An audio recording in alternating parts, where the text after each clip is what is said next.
You're welcome to join News Prime once again. I'm Araba Kumsin. Now, an Accra High Court has set Friday, October 28 to rule on the suit filed by flag bearer of the Progressive People's Party, Dr. Papakwesi Indum, challenging the EC's decision to reject his nomination form.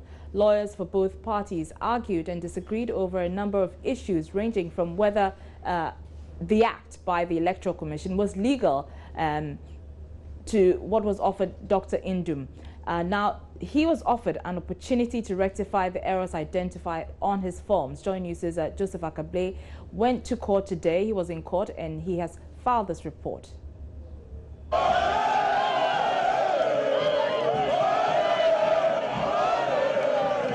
Supporters of the flag bearer of the Progressive People's Party thronged the court premises to support their leader. While they exhibited their support outside the courtroom, the real battle was heating up between lawyer Ayiko Otu, who represents Dr. Indum, and the Electoral Commission's lawyer, Thaddeus Sori. Lawyer Otu prayed the court to quash the decision by the EC to reject the nomination form of Dr. Indum. He further asked that the court orders the commission to give Dr. Indum an opportunity to correct the anomaly, for which reason the EC decided to reject the nomination form of the flag bearer of the PPP. Lawyer Otu told the court that the commission failed to give Dr. Indum an opportunity to rectify the errors within the nomination period as stipulated in CI 94. EC lawyer Thaddeus Sori, however, disagreed. He pointed out that Dr. Indum failed to present his nomination form in time, making it difficult for the commission to offer him that window of opportunity. Thaddeus Sori also questioned the process through which the suit was brought to court. He argued that Dr. Indum should have filed a petition rather than a suit seeking a judicial review. Lawyer Otu disagreed, maintaining that the suit to question a judicial review was in order. Justice Eric Chebafo, after hearing both sides, fixed Friday, October 28 to rule on the matter. Lawyer Ayiko Otu, interacting with the media after proceedings, served notice of heading to the Supreme Court if the ruling is not in their favor. Why didn't you fix a date to receive the forms earlier than the date you chose, being the last 2 days, 29th and 30th, according to you? And in law, it's nothing more than the nomination day, because the day I bring it, I stand nominated. Until I withdraw, I die, or I'm disqualified. I'm already nominated. It is only that day. What happens to the 7 days when you have to consider whether or not to accept what the returning officer has done or not? What happened to those days? Are they not part of the law? Did she act in a rational manner? Was she fair? These are the issues. She was just unfair. She acted in an irrational manner. She breached all the laws, which also amounts to illegality of the law. The errors are all there, apparent on the face of CI 94. Yes. After Friday, if it doesn't go in your favor, what next? We go to the Supreme Court. Supporters of the party are also hoping for a ruling in favor of Dr. Indum. I'm here to support Pakwesi Indum because we are tired of NDC, NPP, and we want to change this time around. Yeah, we are hoping that we will win the case. Our leader will stand and then we vote so that we'll be happy.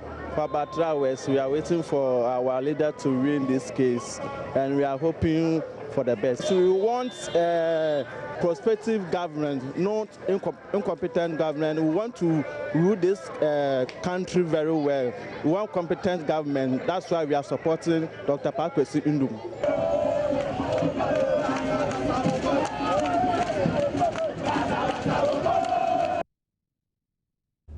Let's turn our attention now on the vice presidential candidate of the governing NDC, who is in the central region, and he's been speaking about the economy. Vice President Kwesi Arthur said much effort has been made by government over the years to put the country on track. Let's speak to correspondent Richard Kojo Nyako, who's been following the vice president. Kojo, good evening to you. What has the vice president been saying, and specifically, where has he been campaigning? Well, it is not really a campaign. It's a lecture, and he is addressing the students and lecturers of the University of Cape Coast. And he's thematized the discussion or the lecture. He first started talking about his experiences at the Ministry of Finance, the Bank of Ghana, how they manage the economy, and all of that one. And he's been talking about policy modeling, the fact that there should be some policy direction in place to augment the governmental policies that are there. For example, if you come to the education sector, there should be some specific policies that should address certain problems like the unemployment and on unemployment, he is saying that the students that are listening to him and all students across the country should go to the university with the aim of coming out and not employees. And that has been one of the problems. That is why people are complaining about the unemployment situation in the country. He's also been talking about data center for all tertiary sectors and the schools across the country. He says that with all these data centers that they intend setting up in all the schools and the tertiary sector, it will help in reducing the unemployment situation in the country. And he has also been talking about the oil sector, how Ghanaians and the Swedish advantage of the oil sector. A question was posed to him, asking him whether the 8-month period that they've been saying had an effect on the economy, whether they still stand by that. And he said yes, they still stand by the 8-month period that the MPP took the election. He thinks that it was unnecessary and unpatriotic on the part of the MPP to have taken that decision because it sent Ghana back and everything was as a standstill. Investors were withdrawing and also have come into Ghana to augment or to help in making Ghana a better place, but everything was at a standstill. So currently he's answering questions from students at the South Auditorium 900 at the University of Cape Coast. All right, many thanks. That's our Central Regional Correspondent Richard Kujonyako there. Now, the two major political parties, the governing National Democratic Congress and the New Patriotic Party, are not leaving anything to chance in this regard as they both seek to increase their electoral fortunes in each other's stronghold. Well, the NDC has revealed that it aims to garner 50% of the votes in the Eastern region, which is the opposition MPP stronghold. President Mahama is in the region with his campaign dubbed Chempe, which means divide equally. Let's hear what the president has been saying.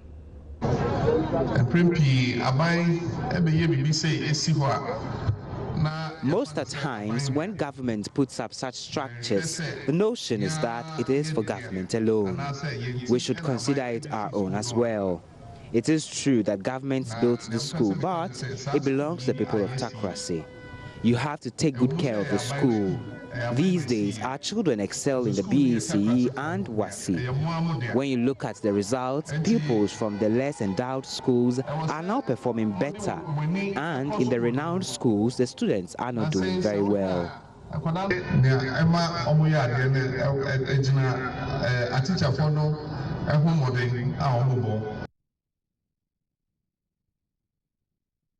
Now to the MPP, and the presidential candidate of that party continues his tour of the Volta region. Key among issues he's been talking about is the establishment of the Zongo Development Fund. We'll get more from our correspondent who is following the NPP flag bearer, but he's also been talking about his one village, one dam policy and also been responding to taunts by his main opponent, President John Mahama, about him begging for votes, saying that he will not stop begging for votes. We'll get more on this end, but let's take a break. We'll be right back.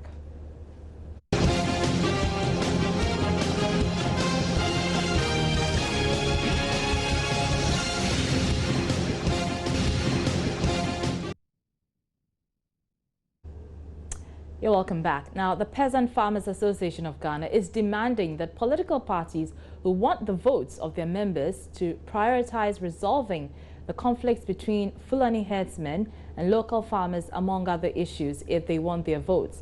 Speaking at a program to analyze the manifestos of the two major political parties in Accra, the program's director revealed that some policies outlined by the governing NDC in their 2012 manifesto were not entirely achieved. Charles Nyaba is the program's officer at the PFAG. In 2012, NDC we are going to create 77 new agriculture mechanization service centers. Now, in the MOFA progress report, it shows that in 2014, it shows that 89 centers were established. Yet, by the close of 2015, a total of existing centers were only 59. Now, even with these 59, let me tell you, we have difficulties in identifying one mechanization center that our farmers are benefiting. though it reflected in their report that 59 is existent. Now, when you come to 2016, NDC said they were going to increase the mechanization centers from 8 and 9. Now, when you have 8 and 9 in 2014, which reduced to 59 in their own report, it means some were not existent. So for consistency, we were thinking that even if you are going to increase this, you say you are going to increase from 59. You don't say you are going to increase from 8 and 9, which was in 2014, and some went out leaving this.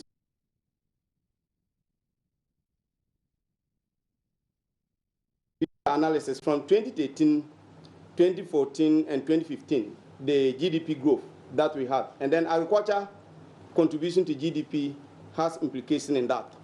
Now we realize that they were targeting 8% growth per annum, but in our analysis we realized that in 2013 we had a GDP growth of 7.3. In 2014 we had GDP growth of 4.0. In 2015 we had GDP growth of 3.9. Now, if you take average of this, we have 4.8% growth within the period. Now, if you look at agriculture per se, agriculture has consistently experienced a decline within the same period. In 2013, we have agriculture growth of 5.3%. In 2014, 5.2%, and then in 2015, agriculture grew at 2.5%. So it means that we rather experience decline in agriculture growth compared to what they said they were going to do. So 4.8% growth means they got 60% achievement. Now, they also promised to lead the economy to single inflation within the period. Now, our analysis also showed that inflation rate remained above single target within the entire period. Now, the further analysis also showed that food inflation has been a bit stable. So it means that when you take a bag of maize in 2012, you were able to buy a bag of fertilizer. In 2015, you need 2 bags of maize to be able to buy 1 bag of fertilizer. So you realize that farmers are actually worse off within the same period. So NDC have not been able to also achieve that point that they made in 2012. Well, the farmer group is pleading with the Speaker of Parliament to halt the passage of the Plant Breeders Bill until more consultation is done to remove inimical aspects of the bill. Program coordinator of the association explains. We therefore demand that when we give them the nod, they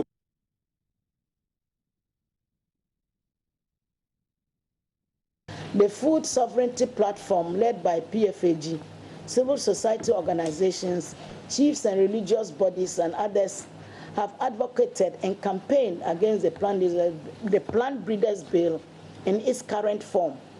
As a result, the Speaker of Parliament paused the passing of the bill and requested more consultations and education on the bill. A petition was presented to Parliament explaining clauses of the bill in its current form that smallholders farmers oppose. Let me emphasize once more that we are not against the whole bill. We are against the clauses that we think are inimical to smallholder farmers. So what we are saying here is that the government, Parliament, and political parties should refrain from passing legislation which discriminates against farmers' seed rice as a choice of seed, access to and control and ownership of seeds, and also to ensure active involvement in legislative decision-making at all levels, farmers' participation in legislative decision-making. They should therefore commit to withdrawing or reviewing the Plant Breeders Bill in its current form, and also commit not to enter into any agreement with direct or indirect negative effects on smallholder producers.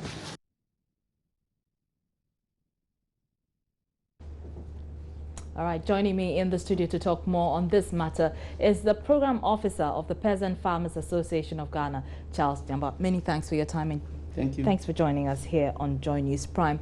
Now, you've been assessing the various promises made by the political parties, particularly the two major parties, and they've been promising or telling us how they're going to transform the agricultural sector. We've heard the NDC talk about farmer service centers. Yeah. We've heard the NPP talk about policies such as the one dam, one village. Yeah, what is your assessment? What's the Peasant Farmers Association's assessment of these two major policies of the two main parties? Okay, thank you very much. And I want to say good evening to your listeners and farmers across the country.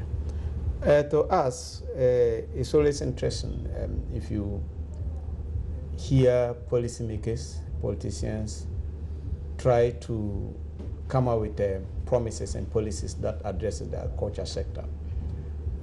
Establishing farmers service centers, to us, is a laudable idea if only it will come to fruition. But the problem we always have, those who are not directly in the sector, when you hear this information, you may receive it as a good news. But as I indicated earlier, the 59 service centers that the current government claimed that they've been able to do, I can bet you, or if you have time, you can visit me to most of our farming communities. The farmers are not benefiting them. Even the recent one that they are establishing, 2 of our farmers were in Accra last week. They slept here for 1 week. They went to agriculture engineering to see whether they can have access to them. They're not benefiting from what? From the tractors, the subsidized tractors that government is bringing, and not only with the NDC government. They've not been able to have access. The subsidized tractor, the Miss Ferguson, is 80,000 Ghana cedis, and they claim that they subsidize 50%. How many smallholder farmers will be able to raise 80,000 Ghana cedis to access these tractors? Apart from that, those that are even... Just to clarify, this was a promise that was made by the governing party ahead of the 2012 elections. Yes, and you're saying that promise has not... That promise, even those that they claim they've done, the smallholder farmers are not benefiting them. The target beneficiaries are always smallholder farmers, women farmers. And they are not benefiting from those promises. The point I'm making is that this promise they are making, the establishing farmers service centers, are laudable ideas. But at the end of the day, if these services will extend to smallholder farmers, it's a laudable one. But our past experience shows that these services do not benefit smallholder farmers. Now, when you talk of MPP promise for one village, one dam, now I would say that for now, I don't have any evidence to say that NPP will not do it. Because in 2012, we engaged both MPP and NDC, and we stated clearly that our focus will be on the winning party. Whoever will win, we expect that party to account to us on what they say they will do. But NPP have not had opportunity to rule, so we cannot assess them on that. So if they are promising that when we give them opportunity, they will create dams in every village, we welcome that. Whether they will be able to do it is a different issue. But what do you make of the argument by their main opponent, the NDC, that these dams or this policy is not really new and that it is already in existence? For example, irrigation schemes in northern Ghana are sort of rampant. No, it's different from what MPP are saying. We have irrigation schemes like the Tono irrigation, Via irrigation, and then Bontanga and the rest in the northern Ghana. But they are saying that they are going to create a dam in every village. The point I'm making is that we are not looking at the feasibility, whether they will be able to do it, because they have done their analysis and think that they will be able to do it. You can only assess them after they are elected. So we are going to hold them based on what they said they will do. When we give them the nod and they come, we are going to hold them just like we are holding NDC now. Because it's always easy for political parties to take farmers for granted. For instance, if you promise schools, 100 schools, it's very easy for people to hold you that, oh, you've done 80, you've done 10, you've done 50. But when it comes to agriculture, you realize that most of the promises that they make are so vague. So it's very difficult for you to actually tell whether they've been able to achieve or not. So to create farmer service centers in all farming communities in Ghana is a very laudable one. We encourage them, and then we hope that they will be able to do it. To create a dam in every village is a laudable one, because the major threat to agriculture today is climate change. We don't have enough rain. Meanwhile, during the peak of the rainfall, you realize that there is a lot of spillage.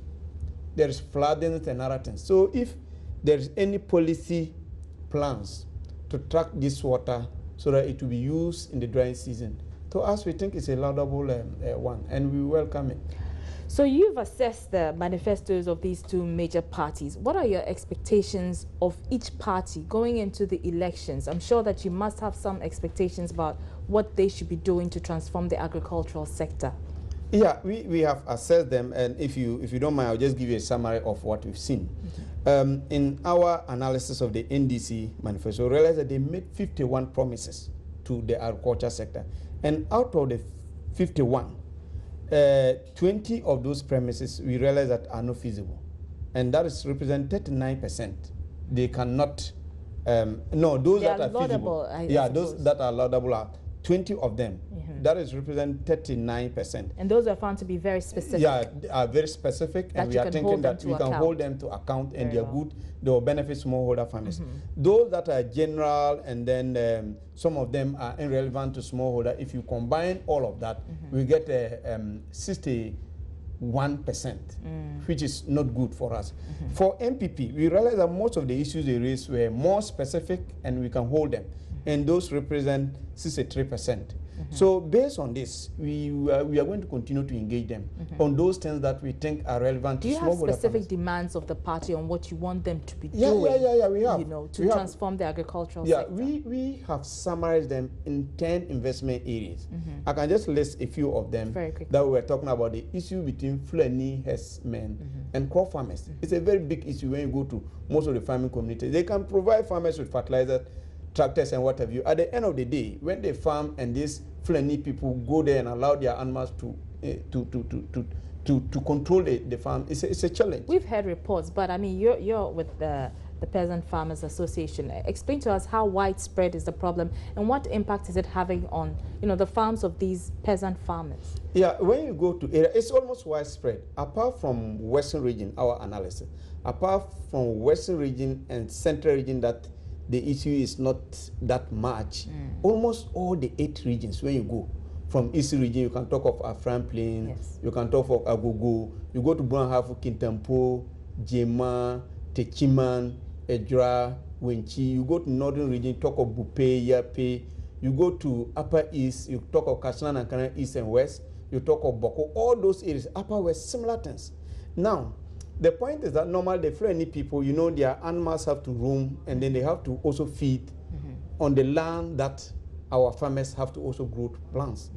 So when they go there and they see that there are no men or young people around, and it's only women who are on the farm, they allow the animals to feed on the farm. Well, various interventions have, government has tried to put in various interventions to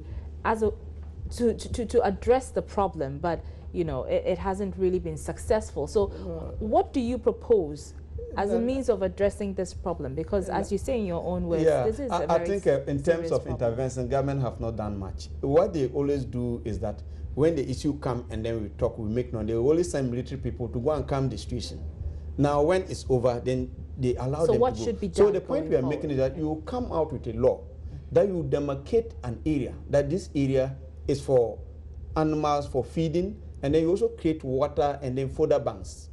If you bring a law that restricts, and then you have measures that if anybody allows the animals to go and feed on a plant, and then those people are caught, they are made to pay a certain fine. As we speak today, there's no cattle ranching law that will regulate the activities of cattle farmers and then the crop farmers. Okay, so you're advocating a cattle ranching law? A cattle ranching law that will regulate these activities. Beyond the issue of the Fulani herdsmen, what other demands are you making? The other area we are looking at,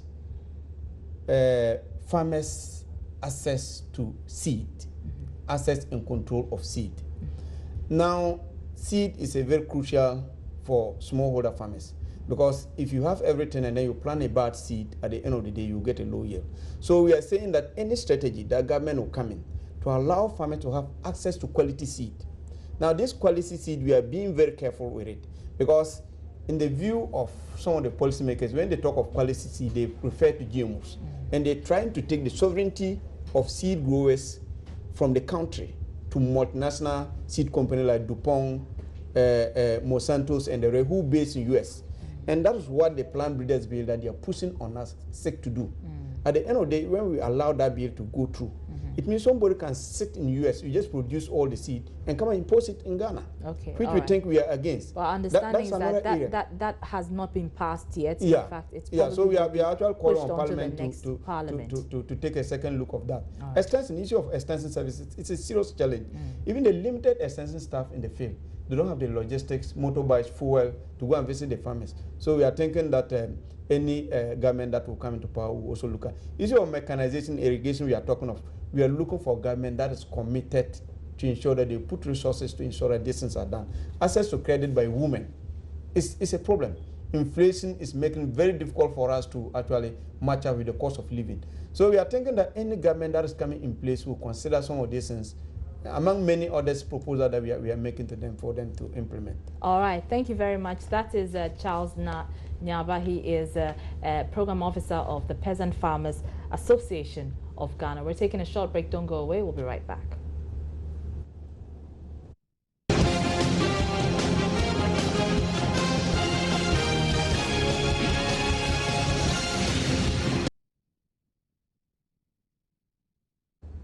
You're welcome back. Now, the All People's Congress has submitted details of its source of funding to the Economic and Organized Crime Office.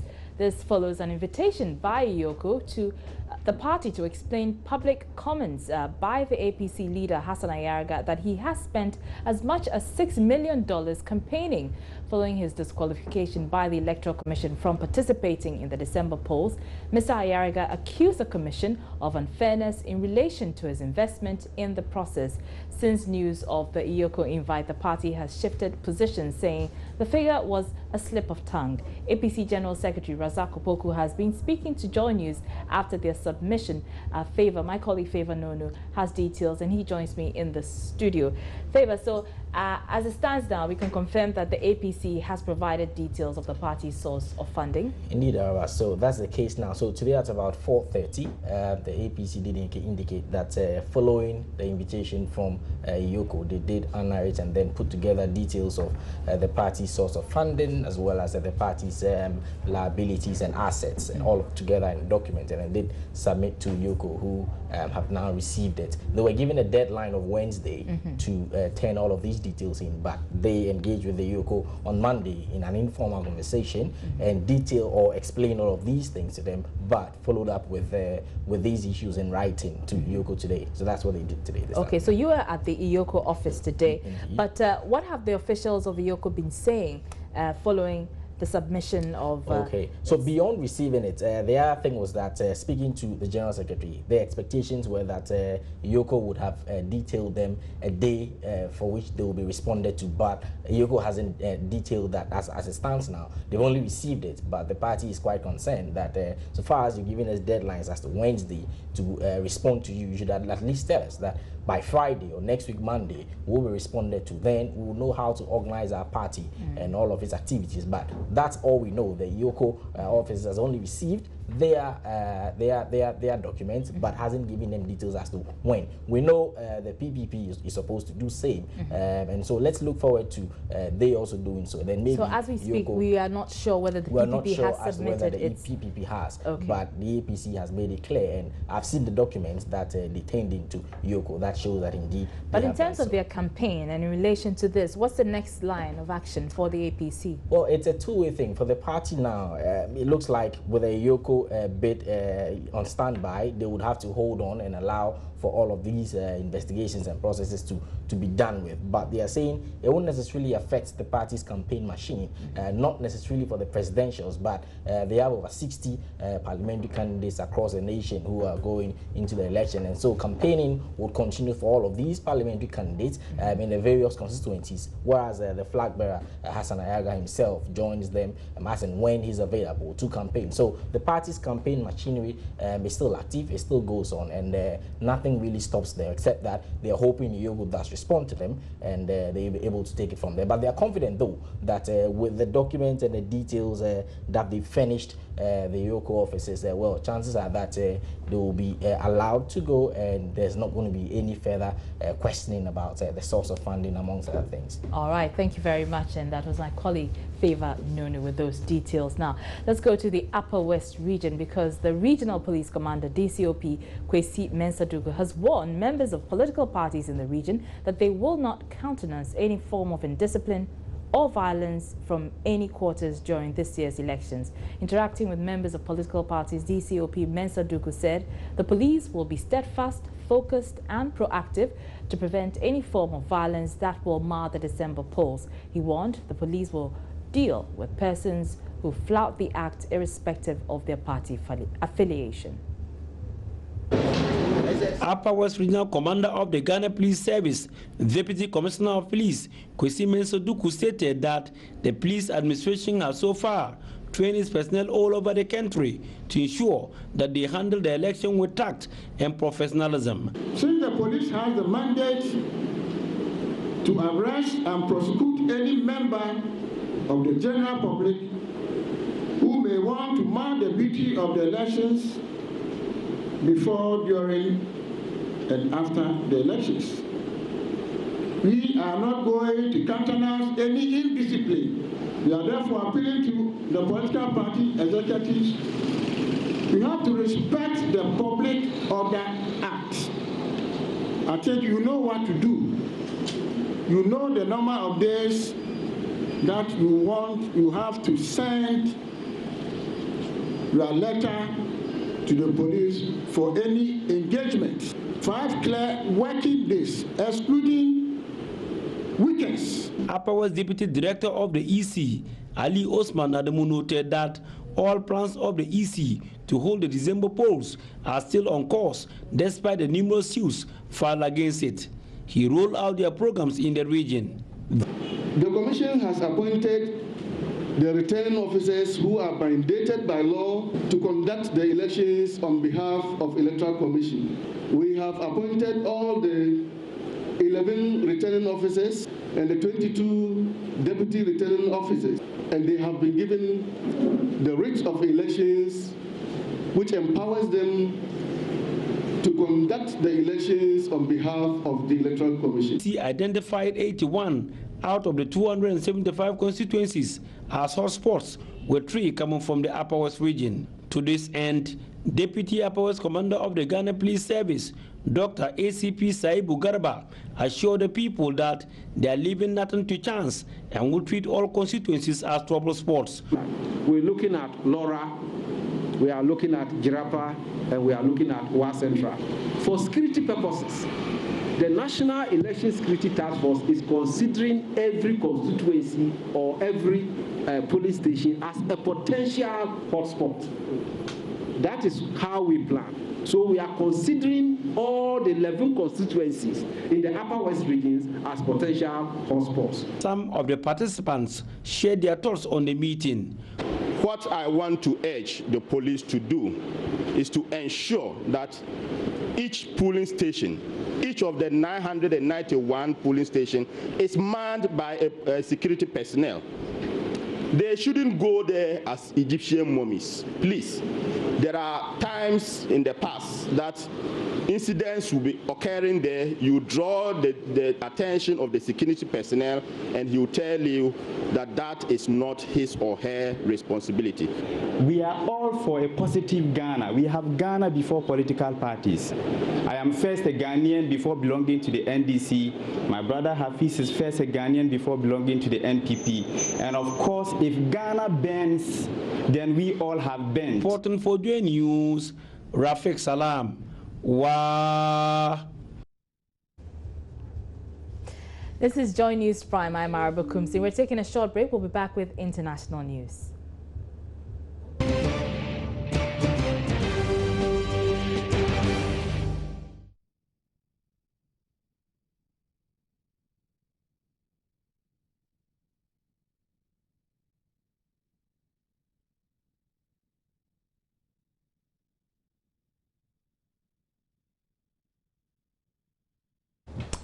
It's 8 o'clock and at the top of the hour, our headlines are as follows. An Accra High Court has set Friday, October 28 to rule on a suit filed by flag bearer of the Progressive People's Party, Dr. Papakwesi Indum, challenging the Electoral Commission's decision to reject his nomination form.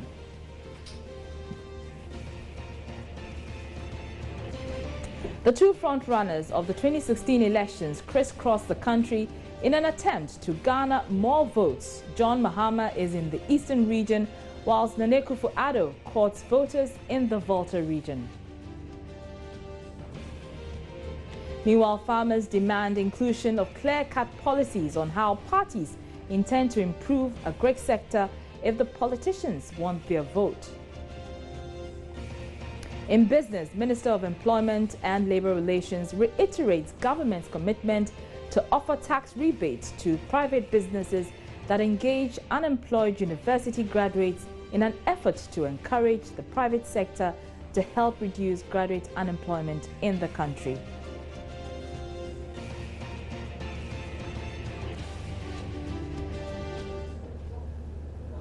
Now, upon completion, it is expected to reduce the huge traffic, usually around the Kwame Nkrumah Circle in Accra.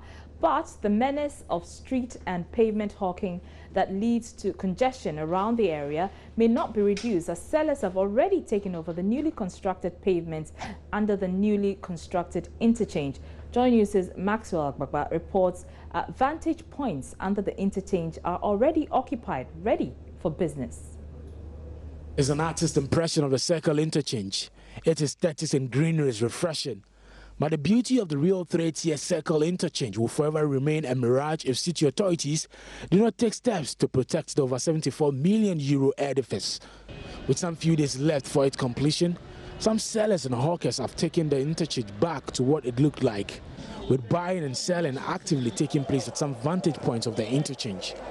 Pedestrians sometimes are compelled to maneuver their way through the human traffic that has been created on the pavement under the interchange. The area that will host the statue of Dr. Kwame Nkrumah is also not spared, as some sellers can be seen busily doing business there. City authorities have tried on countless occasions to get them to move from selling at the unauthorized places, but all to no avail. Kofi Boatsen is in his mid-20s and sells coconut on the pavement under the interchange. We do not like what they are doing to us here. Sometimes when they come here, they aggressively take what we use in selling from us, the machete and everything. The other time, city authorities drag us to their offices to pay a fine of 50 Ghana cedis. They took away our truck too.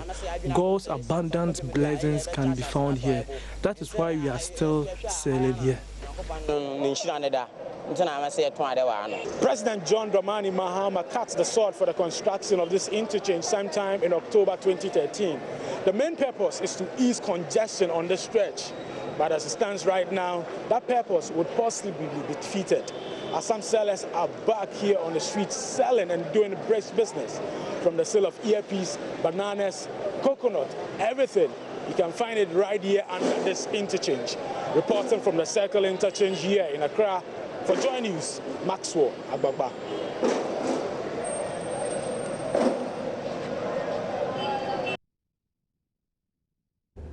Now, election of presiding members for the district, municipal and metropolitan assemblies could soon be by simple majority if Parliament passes the local governance bill currently before the House. This is to avoid partisan influences and other considerations in the election processes. Election of a presiding member for the Kumasi Metropolitan Assembly became a thorny issue after the Assembly on 6 occasions failed to achieve its target of 2/3 majority. But this could change in future elections if the House approves the bill. My colleague Elton John Brobe has more. There isn't much new items introduced. The only new thing that has been introduced in the law that I want to touch upon is the introduction of the Interministerial Coordinating Committee. In the past, if the Minister for Local Government wanted to do something that affected the Minister for Agriculture, for example, it was difficult to get the Minister for Agriculture to sit down with him. In the same way, it was difficult for the Minister for Local Government to get the Minister for Health, for example, to take a decision on how health must be organized at the local level or the district assembly level, or health issues should be done at the local levels, because we are on the same level, or we are on the same status or have the same status in terms of government arrangement. And so we thought that having an interministerial coordinating committee will bring all the ministers together, so that when issues affecting issues that are supposed to be done by Minister of Local Government affecting Minister of Health or Minister of Education could be discussed at that IMCC. And in our arrangement in the bill, we put the President of the Republic of Ghana as the chairman of the IMCC. The idea is that because it is the president who appoints all ministers, if he believes that something which is being done at the lesser level affecting health must be taken directly by the Minister of Local Government, the president calls all of us and we all agree on how it must be done.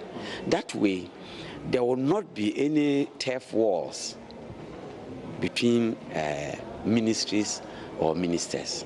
So that is an innovation that is being introduced in this new bill that we have before Parliament. Otherwise, the rest are all existing laws that we are seeking to improve. So that was a local government minister there speaking to my colleague Elton Brobe. Well, according to experts, climate change is a major determining factor for food prices. In Ghana, drought can push fruit and vegetable prices, while a good rain season will boost production and keep prices down. How do these global phenomena affect food prices in Ghana? Mahmoud Mohammed Nuruddin has been finding out at the Kintampo market in the Bono-Ahafo region. 7 cedis, we have the local one and we have the foreign one. But the local one is 7 cedis, the foreign one too is different prices. We have 9 cedis, 13 cedis, 12 cedis, and 15 cedis. We are always using the kurwa. If it is 20 kurwa or 20 bowls or 30.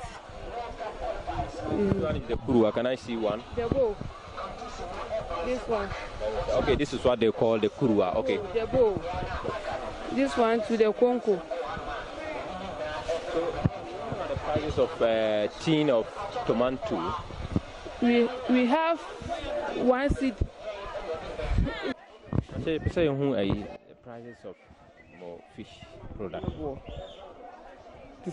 The prices vary due to the rains. These herrings you see can cost 40 to 30 cedis and then 10 cedis. We, however, sometimes buy it from traders at the cost of 500 Ghana cedis, but for now it has reduced to 2.5. Even though we sometimes run at a loss, especially during the festive season, business is good somehow. 100. The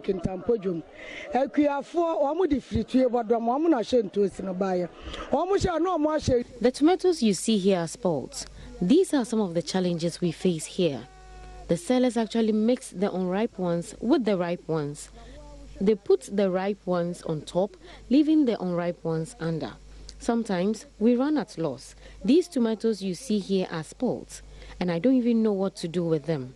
I either wait to give it out freely or leave it to rot. Sometimes they sell it to us at the cost of 200 Ghana cedis.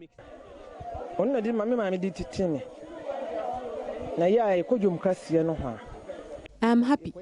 Due to the frequent rains, tubers of yam that we sell are now affordable. Previously, 3 tubers of yam cost 30 Ghana cedis, but now it has gone down drastically to 10 Ghana cedis. And with this, lots of people come to buy. Initially, we used to buy from the middlemen from Kintampo at 700 Ghana cedis, but now we buy them at 500 Ghana cedis.